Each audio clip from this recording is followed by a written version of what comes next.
Boxingego here. If you like this video, make sure you hit the like button and also subscribe to the channel and hit the bell icon on the top of your screen to get notified when the latest new content drops.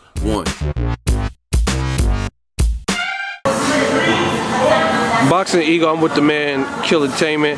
Now we got to talk about this list from HBO. They announced their pound for pound list. All right. And in at number one, I'm gonna read them all and then you can comment. In at number one, they have Vasyl Lomachenko. Number two, Andre Ward. Number three, Gennady Golovkin. Number four, Sergey Kovalev. Number five, Terrence Crawford. I'll let you look at the list and you tell me your thoughts on the list.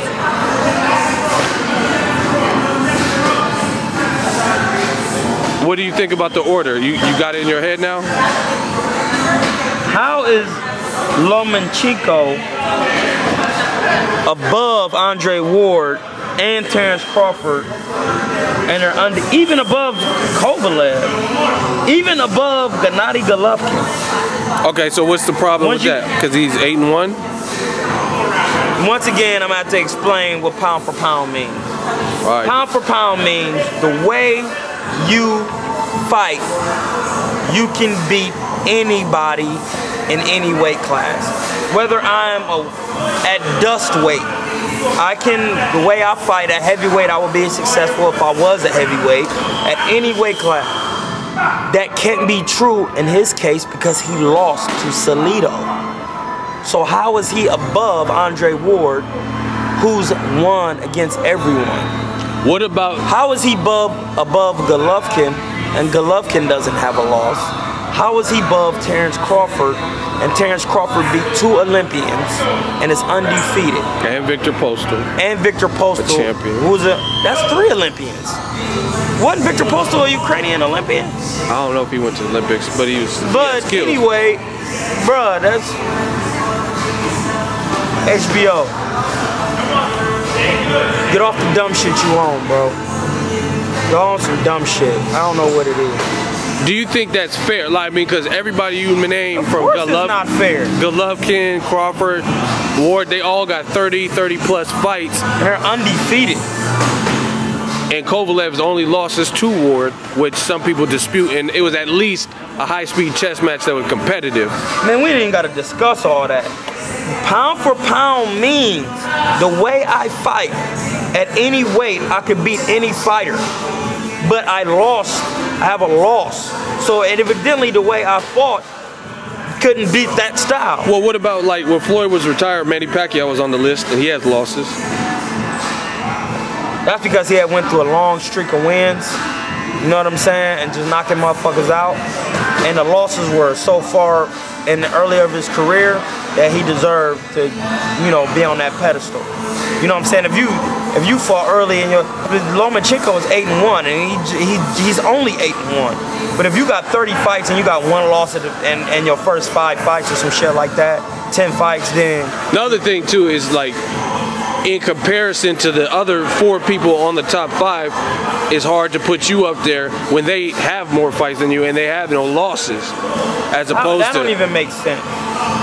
Like, you know what I'm saying? Losing, you can still be on the pound for pound list, depending on what you do after the loss or whatever, but it's hard to pit you against people who have 3 times as many fights and no losses. Once again, pound for pound means the way I fight, I can beat anybody in any respective weight class if I was their weight. You can't be pound for pound with only 8 fights and you lost against Salido. It makes no sense because the way you fight didn't beat Salido.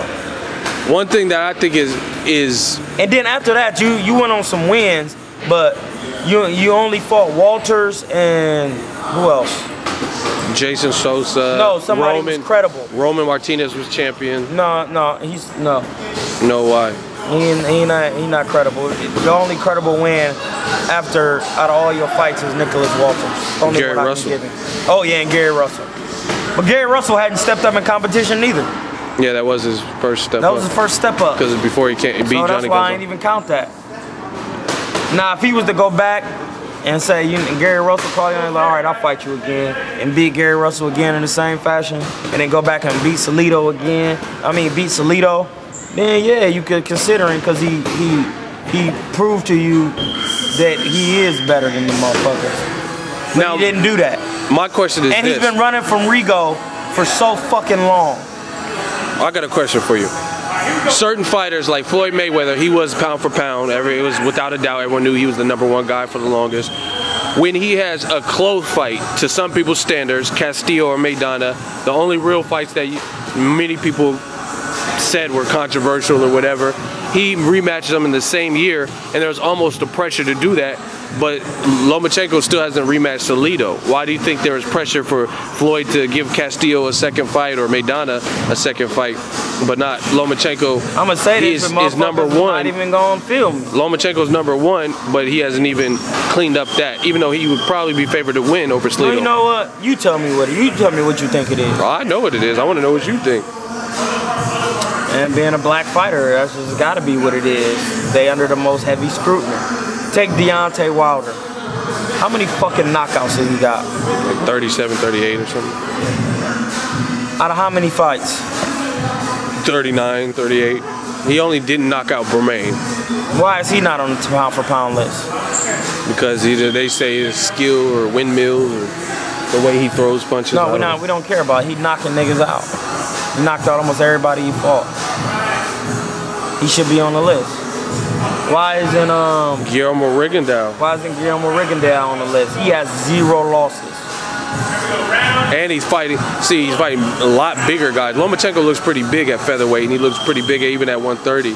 Rigondeaux looks tiny to me at the weight he's fighting. And Donaire looked huge next to him, and he was the cash cow, hadn't lost in 11 years. What happened? I don't even like Chocolatito like that because he was overhyped. But what happened to him? See, that's what I'm saying.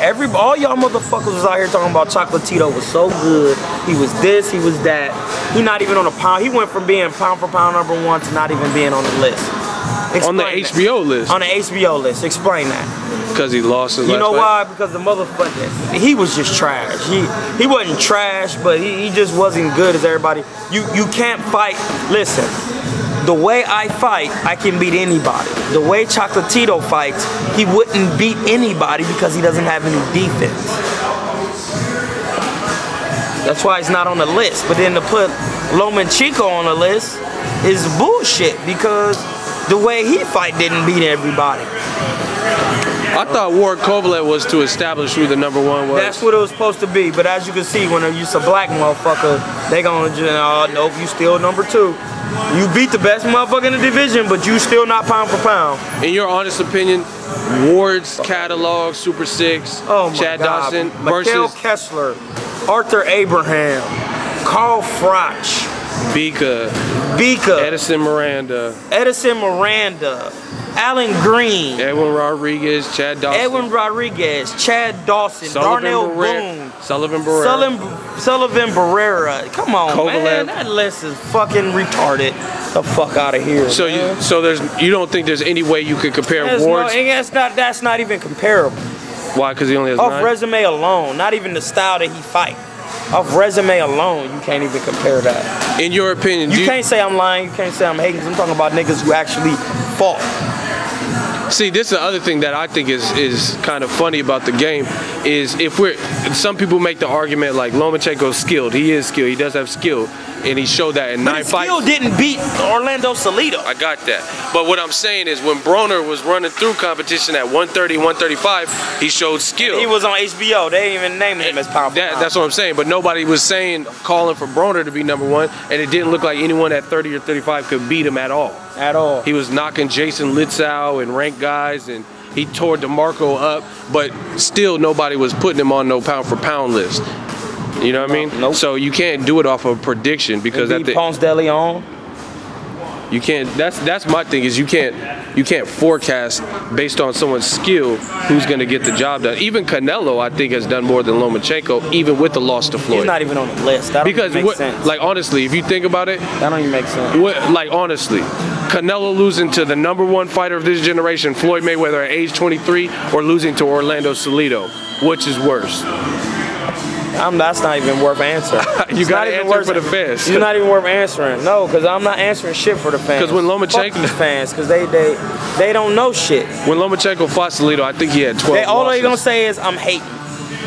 You lost to a nigga with 12 losses and you're on the pound-for-pound list. What fucking sense does that make? He been stopped too early in his career. Bro, these fans are clowns. I'm not here for fans, I'm here for supporters. Now, if you on here gonna tell the truth and be real, yeah, I'll fuck with you. You know what I'm saying? But if you ain't being real. Canelo got like 49 fights or something. He just chopped up Chavez. See, my thing too is in 9 fights, it's kind of hard to tell what somebody's going to be. Because I've seen a lot of guys, Mike Tyson, his first 19 opponents, they would get knocked out, majority of them in the first round. It's hard on the pound-for-pound list because he was fighting bum niggas. It's hard to judge what someone is capable of in 9 fights, especially when you're the favorite. That's the same thing. If he go up and beat Terrence Crawford, then he pound-for-pound, but he don't want to be in there whenever. Who would you pick to beat? He just... Huh? Who would you pick, Crawford or Lomachenko? Come on, man. We talked about that last interview. What about Crawford is not to be mentioned. Can Lomachenko move up 1 division, beat Robert Easter or Mikey Garcia? No, he cannot. He can't beat Robert Easter? No, fuck no. Robert Easter is 5'11". So how the way he fight gonna transfer to beating Robert Easter? What about the fidgety jumping in? He 5'11". He need to be close. The motherfucker's arms is but like Robert I'm not saying he would but Robert Easter likes the inside fight. No, he doesn't like the inside fight, but he is willing to inside fight because he does have that skill. There's a difference. If he needs to box you, he will box you. But if you try to get on some inside work with him, he gonna give you that too to let you know that you don't see I box, so I know what boxers are thinking.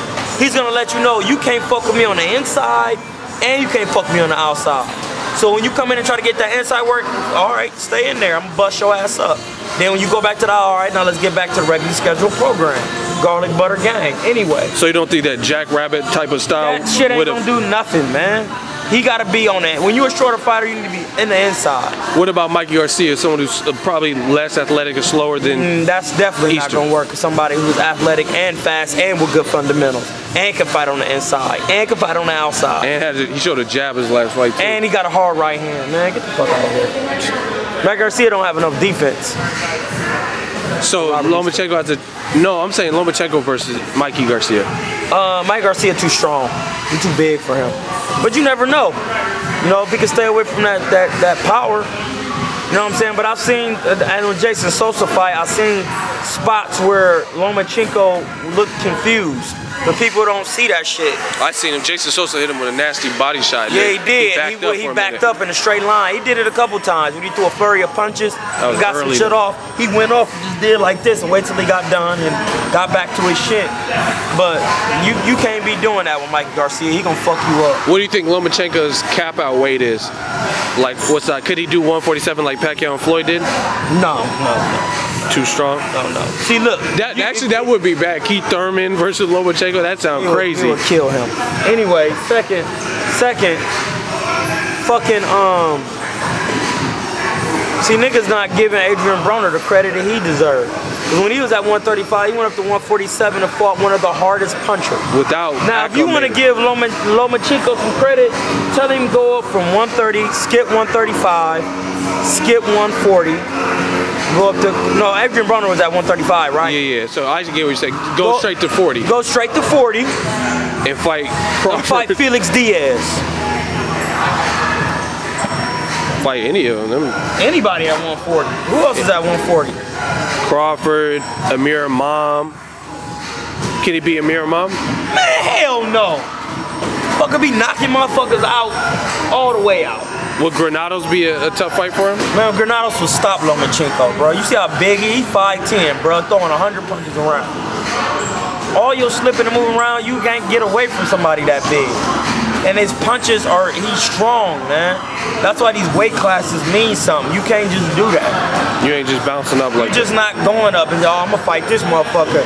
Yeah, you probably can spar him and work out with him, but in a fight with 8-ounce gloves on, that weight, no. And that move, how he be doing the moves, with that weight on him, he ain't gonna be as quick. Granados is coming down. Granados fought as high as 54. Come on, man. He ain't What about Pacquiao? He moved up and kept his speed. Citron and Leonardo Tyner couldn't stop Granados, bruh. So how's Lomachenko gonna stop? What about Pacquiao? He moved up and maintained his speed. Yeah, he was on the juice. Pacquiao stopped Lomachenko. So Lomachenko's not number 1 to you? No, you can put him at number 10. Come on, man. No, get over here. You know, we doing interviews. This is the man, Simon Redman, my man right here. How was them fights? Yeah, what happened to you? I was in Dallas. I had work with Sports Connect.